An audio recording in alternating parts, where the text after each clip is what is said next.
Hey everybody, Coach here. Thanks for taking a couple minutes. As always, I really do appreciate it.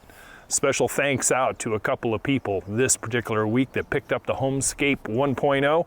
Man, I hope you guys like that. Any questions, you too reach out to me anytime you're ready.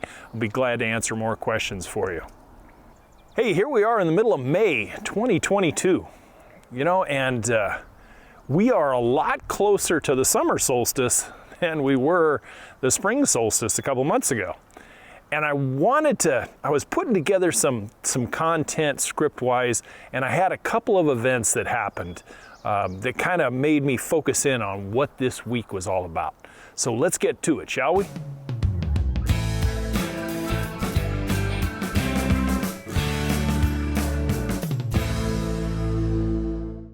The first event was a weather event, and in the third week of May, you generally don't always expect, especially a California knucklehead like me, to be in a rather moderate to heavy snowstorm and sleet storm. And it did happen to Maestro and I. We got caught up in the high country of Montana, and we got dumped on pretty good for a while. Now, with that in mind, the other event that happened was we made friends with a couple up in Montana, wonderful, wonderful people, Bob and Debbie, and they are the proud owners of well over 60 acres up in western Montana. Gorgeous, and they are from the green industry just like I was. And what I saw, because they're putting their property up for sale, far and above anything Maestro and I could tackle. But they're putting their house up for sale because they just can't take care of it anymore. They just can't. And when you looked around, you could see what once was and what is now, especially in the ways of some deferred maintenance here and there. Not big stuff, just little stuff, but stuff that could creep up and become big stuff. Hi, Bob. Hi, Debbie. Now, where I come from, the third week of May, I'm checking to see how much fruit set I have on peaches and nectarines. I'm actually starting to think about harvesting cherries, and the plums are coming along.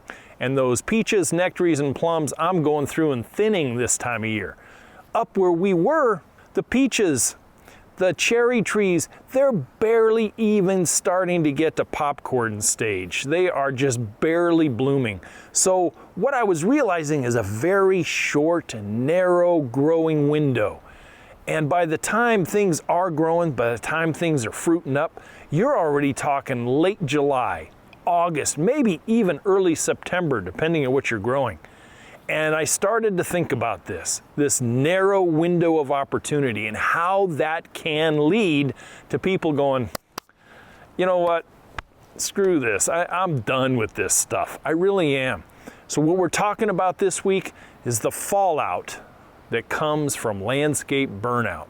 And man, have I seen varying degrees of it over the years. I really have. So between those long-term chores, life in general, and a very short window of opportunity, I can see how people can fall into that trap as homeowners to just go, you know what, it'll be all I can do just to mow the freaking weeds. I just don't have time. I just don't have the energy, and I don't have the wherewithal. And they kind of fall into that IDGAS syndrome. You guys figure it out. And I have seen that. I have seen that a lot over my career in the green industry. I've had people come into the nursery with one spouse dragging another spouse's, we've got to do something because here's some pictures of my yard and I just can't live like this no more. And he or she is going, IDGAS, whatever he or she wants, So anyway, so I want to focus in on two groups of people. The homeowner. The homeowner is number one. That's who I cater to anyway. I cater to you homeowners out there, you DIY homeowners, trying to keep you guys inspired, trying to keep you guys on the straight and narrow and being able to keep the best looking landscape you can. And for the other group, it's you pros out there. You pros that have been at it for a while. Let's say maybe 5 to 15 years type of service out there, doing the best work you possibly can. This is our 2 focus groups here this week. Now for you homeowners, usually I never saw the burnout on the first house. Those people were always super enthused, super enthusiastic, right up against their financial limits, which I can identify with back on my first house. I'll tell you what, these guys are the ones that were generally the people that reached out to me for design work only, and then they were going to do it themselves. But the group I focused on most with the burnouts, these were the second house homeowners that have moved up from their first house to their second house. They can't quite get to the third house. The new house is stretching them again. They have additional responsibilities, maybe in the form of children or careers or pets, or even older parents now that are starting to need care themselves. This is where I saw the landscape burnout come about pretty fast. And that's when I used to get calls. Now for you professionals, that 5 to 15 year mark, you guys have mastered. You've mastered your business. You've been successful. And now you've done the business plateau. You grew fast. Now you've plateaued and growth is not coming as fast as it used to. You got a lot of younger, hungrier, new people nipping at your heels, beating you on estimates, and you're just not enthused about the work anymore. I know what that feels like. I seriously do.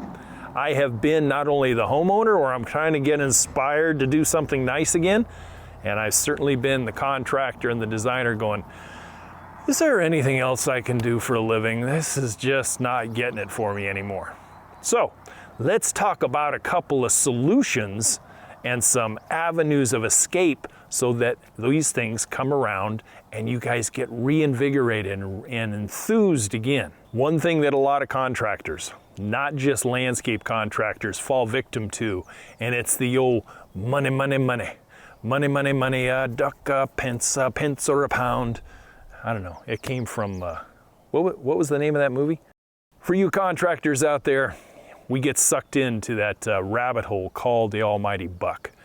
The harder I work, the more I make. The more I make, the bigger things I can get, the more people I can get. I'm gonna grow and build and build and build. And you find out that eventually, sometimes, you're just feeding families and you're really not making a whole lot more. And then it comes down to you tend to lose focus. It's like your contractual career kind of is a camera that's kind of out of focus, and you're just not sure, what am I doing? I'm not happy doing this no more. Okay, so what's a way to get around that? For you pros, do something different. Do something new. For me, what it was is I was doing the residential, two-step. I was designing, I was building. I was building, I was designing. Now I'm back, and eventually I trashed myself, I really did. I made a very good living, but I was getting to the point where I wasn't happy anymore. Then I discovered water features. Thank you, Aquascapes Incorporated. No, I'm not sponsored, but if they want to reach out to me, by all means, I will definitely promote their product because I love that company. And you can check out their YouTube channels. I'll put it in a list in the description below. But hey, I discovered water features. And I went to a couple symposiums and learned how to do them. And from that point on, I was reinvigorated. The landscapes I started to do, I did incorporate water features in the design. Now, not every one of them bought that part of it, but I did a low-end one, and I did a medium and a high-end one. And I always did the pondless waterfalls. Take a look at this at Weed Patch Ranch. This was a medium-sized one that I put in the backyard. So it was something similar to this. And then I did the stacked slate urn composite water features with the 45-inch basin. A lot of people use those, a lot of people. They liked it because there wasn't a whole lot to do with it. And I put in some automatic fill ports and a couple other things, and it really worked out slick. And it reinvigorated me for the last 10 years of my career. I really enjoyed it. So think about a change. Think about a change and a different niche as part of your whole ensemble or your whole portfolio of what you offer your clients. Another thing is go do a symposium, go do a landscape conference, take a week off and go learn some new skills, rub elbows and network with some other people. Go to a couple of the inspirational symposiums at those conferences, and you'll be surprised how you come home and you just feel better about yourself. You feel better about your company. You will treat yourself, your family, your crew a lot better for quite a while, and start to make it a habit. Maybe it'll be an annual conference, and then maybe you'll do a new niche, a new skill set, and then start sending some of your employees and take over that teaching angle and making them bigger and better employees so you don't have to quite do everything. Now, for you homeowners, what do you do? First of all, for both of you out there, homeowners and contractors, all work and no play, you know the saying. All work and no play is going to make a coach very, very dull. It really is. And it happens with parents, homeowners, contractors, everything. If you guys don't give yourselves a break once in a while, if you don't snap that work mold every once in a while and give yourself some time, you guys are going to become some unhappy people. And your landscape, your house, your business will suffer from it. What I'd like you both to do right now is plan to make some time. Make some time for you, your family, your kids, your dog, your landscape, and if you're a professional, make some time for your employees. Make some time for yourself and your family at home. Make some time for some friends. Maybe it's time for a little socializing. You know, the fallout from landscape burnout is no joke. And oftentimes, homeowners, listen up. Oftentimes, you're destroying some of that hard-earned equity by having a piece of crap for a yard. It's not enjoyable. You don't enjoy it that much. Your neighbors probably don't enjoy it that much. And it's always been kind of a centrifugal ball that just starts out slow and it gets faster and faster till it becomes the norm. It becomes a habit, and it's very, very hard to see. You won't see it right away. You may realize it, but you don't see it. I'll tell you what Maestro and I did. When I was feeling this back in 2014,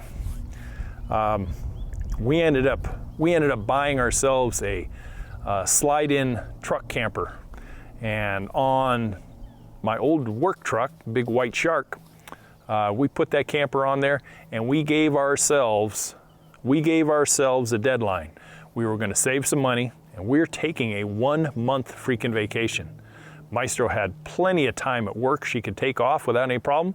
I scheduled and planned my schedule, so jobs ended and they didn't start until after we got back. And I'll tell you what, that one month changed my life, and then it changed our lives, because that 1-month vacation led to more and more and more every year. The next week we took 5, then we took 6.5, then we took 7. And in 2017, we managed to take 10 weeks off. Now, can everybody do that? No. We were very blessed and very fortunate. But I'll tell you what we did do is we had the goal. We had the goal. Right after we returned the 7-week vacation, our goal was to make it to 10 weeks.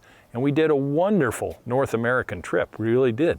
As fast as it was, it set us on a path that led us to here today. It really did. You know, but we worked our butts off. We pinched every penny.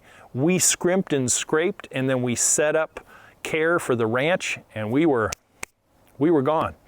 And we went all the way up into Alaska and all over Canada and the Western US. It was fantabulous. It was. And it reset our clock. It really did. It reset us so that we were literally different people.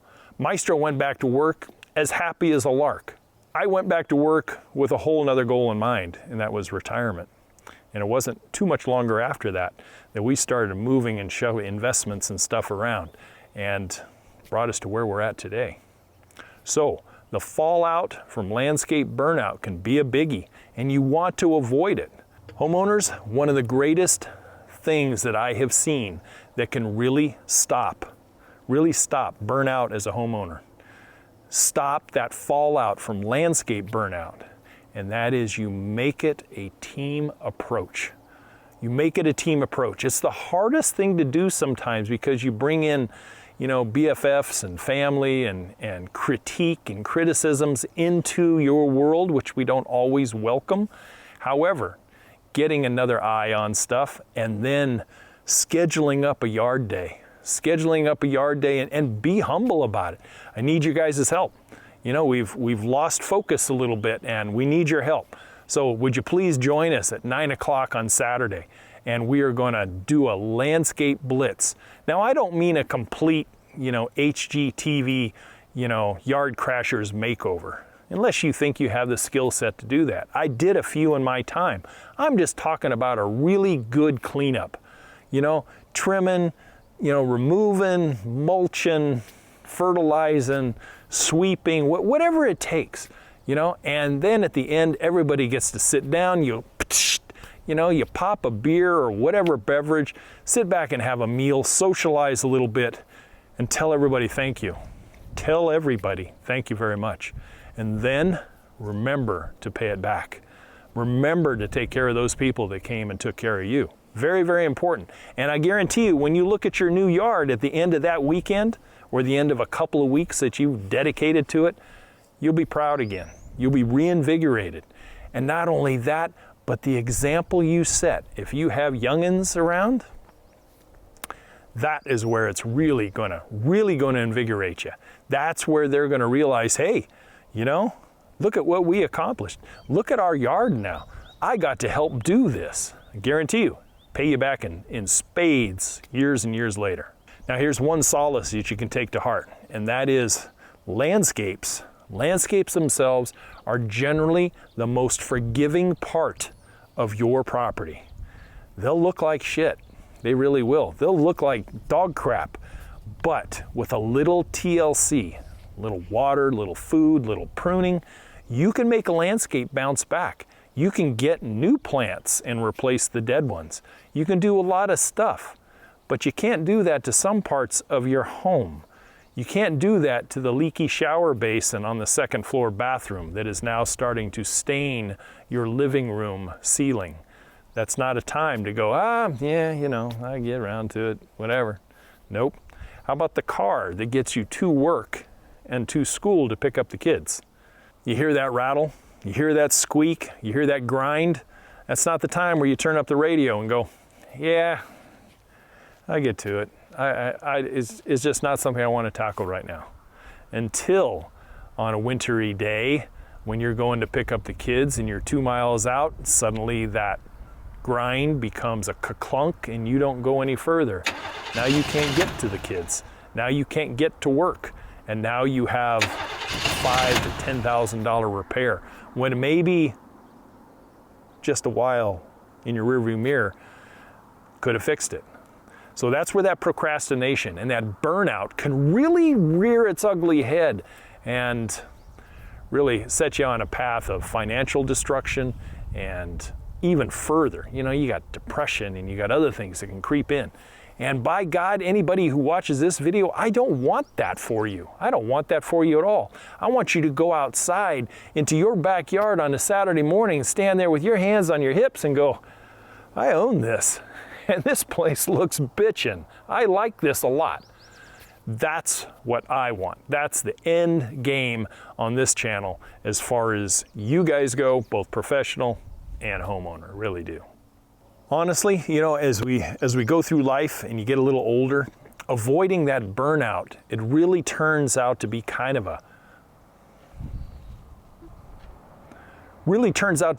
life management skill. And sometimes that's not always available to us when we're younger. Sometimes it comes as we get older. It also becomes a conscientious choice. It really does. It's a conscious choice that says, I am going to have a home. I'm going to have a career. I'm going to have a vehicle. I'm going to have children, and everything is going to be good. It's going to be working. They're going to be raised properly. It's going to roll down the road properly so I can get to work. And then I'm gonna, basically conduct myself at a certain standard where I'm proud of myself, I'm proud of my family, I'm proud of my career. And avoiding that burnout is gonna take a myriad of keeping certain balls up in the air all the time, but you know how to juggle. You know how to do it. You've done it for years, and it is now an entrenched practice and habit that you are not going to avoid. And you're not going to slip off down that rabbit hole into that I don't give a syndrome, plain and simple. Some things that I've seen that I've been a victim of myself when it comes to burnout, a couple of careers for sure. Yep. Vehicles, when I was younger, yes. I did not do vehicles really well. As a homeowner, no. I haven't as a homeowner, because when I did have the business in two big chapters of my life, my home was my showroom, and I often brought people over. So I never really laxed on that part. Here's another thing that people get burnt out on, and that is their health. They just, Maestro and I have both been a victim of this, and it's a self-imposed victimization, is when you kind of slip off into dietary habits. And I'm not going to go off down that path, because that's not what this video is about. But don't go down those holes, because once immersed, oftentimes it is really hard to fight your way back. And you hope that as a vehicle owner, as a parent, as a homeowner, as an employee or as an employer, you don't get so messed up that you cannot fix it. So let's wrap this up. Let's do some summary. Recognition is going to be the best medicine, no doubt about it. Recognition, whether it comes from somebody else telling you or you realize it looking in the mirror. Number two, a break in the grind is sometimes the thing that you need more than anything. And it doesn't have to be a real costly thing. And it doesn't have to be huge gobs of time like what I explained earlier. If you're behind that 8 ball landscape-wise, try that team approach. That team approach, it is nothing better than getting out there with family and friends and knocking something out of the park that's really needed for a long time. And then don't forget to pay it back when someone else needs it. That old procrastination avoidance is a great springboard if you really want to launch yourself into bigger and more costly problems down the road. Don't let it get that far. Always try to avoid the big repairs. Just do the little stuff all the time. Most of the time you'll avoid the big ones forever. And let's face it, landscaping and horticulture is not everybody's bag. Some people would rather stick their fingers down their throat than go out and mow a lawn. I get it. But if you have the resources and stuff, hire a pro. Hire weekly, monthly, or quarterly maintenance depending on your properties, and have it kept up nice. You may have to throw some chingaderas their way, but you're not doing it. Don't forget a different set of eyes. Contractors, listen up. Have somebody come in. Have somebody come in and just observe for a week.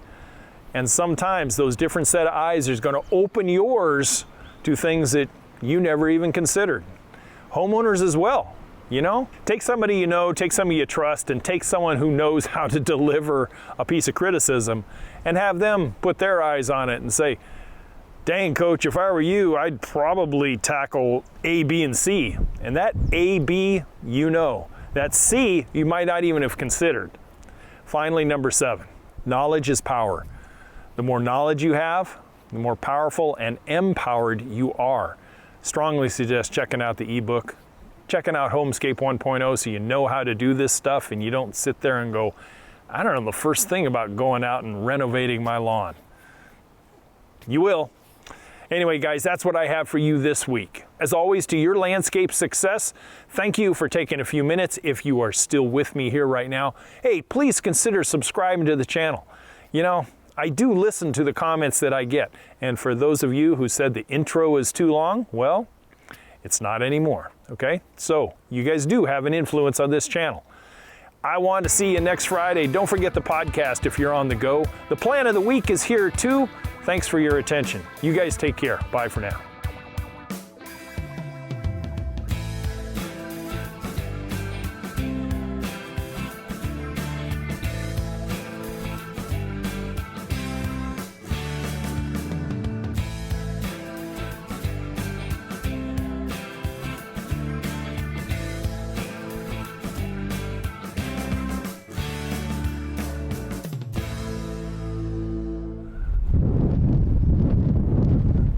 like one of these.